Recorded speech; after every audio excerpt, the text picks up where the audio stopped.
Video کو like کر کے آگے شیئر ضرور کر دینا۔ صفت ہوتی ہے تو ہر موصوف اپنی صفت سے پہچانا جاتا ہے۔ اس وقت پوری دنیا کے اندر 250 کروڑ لوگ جو ہے وہ کلمہ پڑھتے ہوئے نظر آ رہے ہیں، اللہ اکبر، لیکن آپ دیکھیں تو صحیح کہ مومن کی صفت جو قرآن نے بیان کی ہے وہ کتنے لوگوں کے اندر موجود ہے۔ میرے پیارے آقا صلی اللہ علیہ وسلم کے دیوانوں، مومن کامل کہلانے کا حقدار وہ ہے جس کو قرآن مومن کہتا ہے، جو قرآن مقدس صفات بیان کرتا ہے، جس کے اندر موجود ہوگی وہی مومن کامل ہوگا، اور جو مومن کامل ہوگا وہی کامیاب و کامران ہوگا۔ میرے پیارے آقا صلی اللہ علیہ وسلم کے پیارے دیوانوں، مختصر سے وقت میں ان 9 صفات کا ذکر اللہ کی توفیق سے کرنے کی سعادت حاصل کروں گا۔ امید ہے کہ آیہ کریمہ کے اندر میں بھی اور آپ بھی اپنا چہرہ دیکھیں گے اور وہ صفات اپنے اندر تلاش کریں گے۔ مومن کی 9 صفت جو قرآن بیان کر رہا ہے، کیا وہ ہمارے اندر موجود ہے؟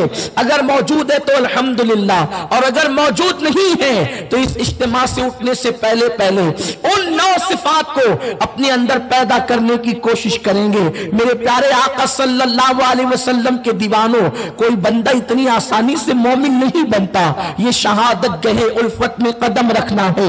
لوگ آسان سمجھتے ہیں مسلمان ہونا، بہت آسان ہے کافر کا مسلمان ہونا، بہت مشکل ہے مسلمان کا مسلمان ہونا۔ صرف کلمہ پڑھ لینے سے کوئی مسلمان مومن کامل نہیں ہو جاتا۔ زبان سے کہہ لیا لا الہ تو کیا حاصل، دل و نگاہ مسلمان نہیں تو کچھ بھی نہیں۔ میرے پیارے آقا علیہ السلام کے پیارے دیوانوں، مومن کی 9 صفت اللہ قرآن میں بیان کرتا ہے۔ لمبی تمہید کی طرف نہ جاتے ہوئے قرآن پہلی صفت مومنین کی یوں بیان کرتا ہے، التائبون، مومن کی پہلی صفت ہے وہ توبہ کرنے والے ہیں۔ اللہ اکبر، اسی لیے صوفیاء کرام فرماتے ہیں اگر کوئی اللہ کی معرفت چاہتا ہو، اللہ کا قرب چاہتا ہو، اللہ کا تقرب چاہتا ہو تو اس کو چاہیے کہ وہ کثرت کے ساتھ توبہ کرے۔ توبہ کے بغیر انسان خدا کا قرب پا ہی نہیں سکتا۔ آقا کریم صلی اللہ علیہ وسلم ارشاد فرماتے ہیں، یہ کس کا ارشاد ہے؟ سید المعصومین کا ارشاد ہے، جانے کائنات کا ارشاد ہے، آبرو انسانیت کا ارشاد ہے۔ اللہ اکبر، جو جانے عصمت ہے وہ رسول جس کے قریب سے کبھی تصور گناہ بھی گزر نہیں سکتا، وہ رسول فرماتے ہیں میں ایک دن میں 70 مرتبہ یا 100 مرتبہ اپنے اللہ کی بارگاہ میں توبہ کرتا ہوں، استغفار کرتا ہوں۔ سید المعصومین دن میں 100 مرتبہ استغفار کریں، اور جو لوگ پوری رات گناہوں میں گزاریں، ہمارے دن عیاشی میں اور گناہوں کی نظر ہو جائے، ہمیں دن میں 1 مرتبہ بھی توبہ کی توفیق نہیں۔ اللہ رب العزت مومن کی پہلی صفت بیان کرتا ہے، التائبون، مومن کثرت سے توبہ کرنے والے ہیں، وہ توبہ کرنے والے لوگ ہیں۔